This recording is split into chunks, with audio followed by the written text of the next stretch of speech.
The market's moved from being a very speculative driven, that FOMO of like, just get into the market, and you had investors and first time buyers and everyone jumping in.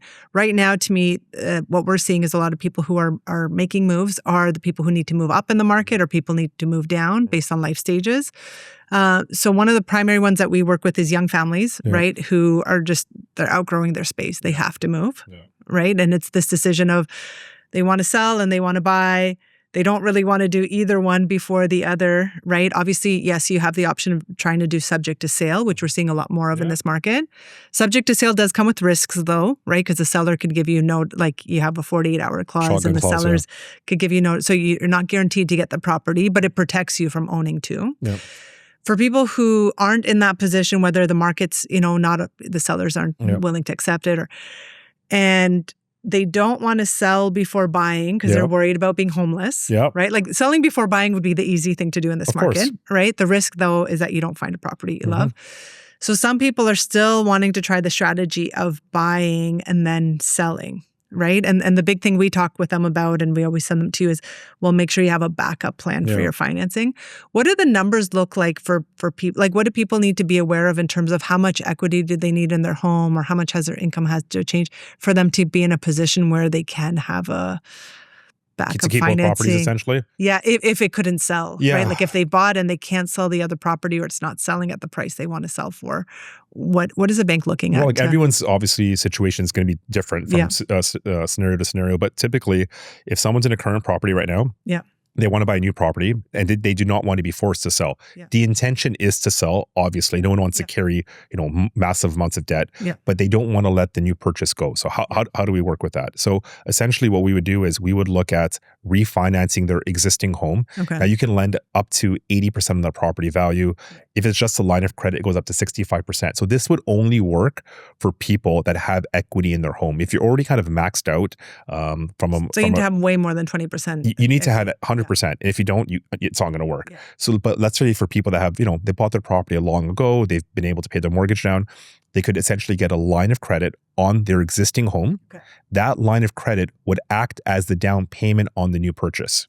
And what's the difference? Because I think line of credit, what is 65%? It's up to 65%. So what we would do is we would give them a line of credit on their current home. Let's say their current home is clear title, right? We would say it's $1 million home, clear title. We would give them up to 65% of that, subject to qualification, right? Which would be about $650,000. Right. They would then use that or a portion of that on the new property to act as the down payment. So then on the new property, we'd give them another line of credit or a mortgage on the new property. So now they have up to what percentage? If it's a mortgage, we can give up to 80%. If it's a line of credit, up to 65%. So it's going to depend on the price points. Okay. So what they've done now is they have a line of credit on existing home, and they have called a line of credit or a mortgage hybrid, whatever, on the new property. So now they own both properties. They weren't forced to sell.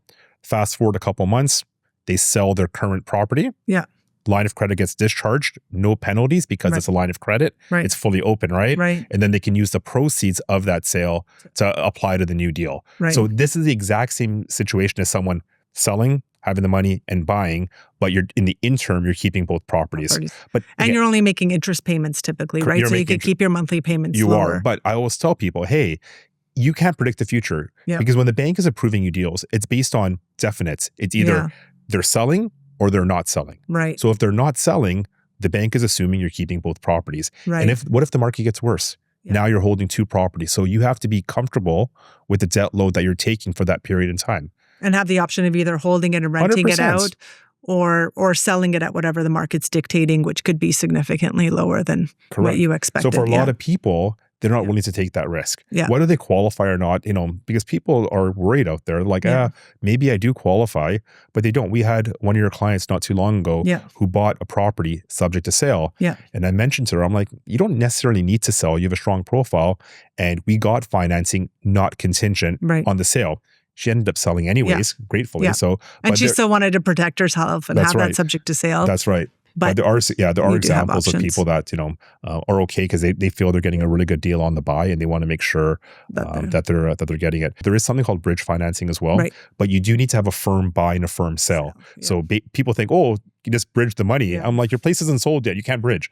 So a bridge is the bank giving you money for the buy because they know you have a firm sale on and a firm sale is your subjects have been removed and you have the deposit from the buyers. It can't just be a listed property. Yeah. So let's just say you have a firm purchase closing June 15th, but you have a firm sale closing July 15th. Yeah. The bank will give you money on June 15th because they know that they're going to get paid back on July 15th. Bridges are typically 90 days. 90 but days. They do serve a purpose. And this way, you're not homeless. You can move into the new property on June 15th. Yeah. Then you have, 30 days to essentially get out of the other property. So what's the rate like on a bridge financing versus like a HELOC? Bridges aren't cheap because they're unsecured loans. They're typically based at prime plus 4, with prime being 4.45 right now. It's about 8.5%, 8.45%, maximum 90 days. But again, they do serve a purpose. Right. And what's a typical rate right now on a home equity line of credit? I would say kind of prime plus anywhere from 0.2 to 0.5, somewhere in that range. So kind of like 4.65 to kind of 4.95. So just a bit higher than a mortgage rate. Yeah. Correct. Yeah, but they're fully open. But they're fully open. A mortgage is not not fully open. Line of credits are fully open. So the more flexible, you can pay off whatever you want, whenever you want, especially if someone is getting a line of credit to source the down payment on new purchase. They don't want a mortgage. Right. They want a line of credit because it allows them the flexibility they need when, in fact, they do sell their property. That's right. Yeah.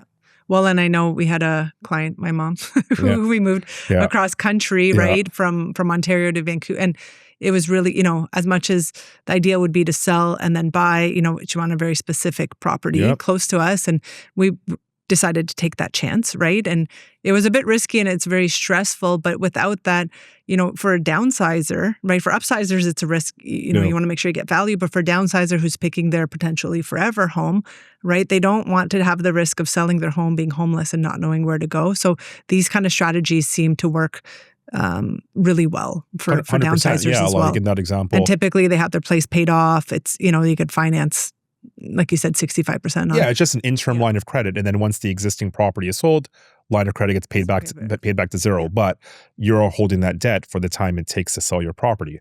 As long as you're okay with that, but at least this way you're not forced to sell. That's right. Well, and that's the nice thing too. I actually think for a lot of clients, it gives them more flexibility on the selling side because instead of being, even if you had a subject to sale, right, you need to sell in that 3-4 weeks, right? Yeah. Or what? Because you're not typically going to get a much longer subject to sale period in there. That's right.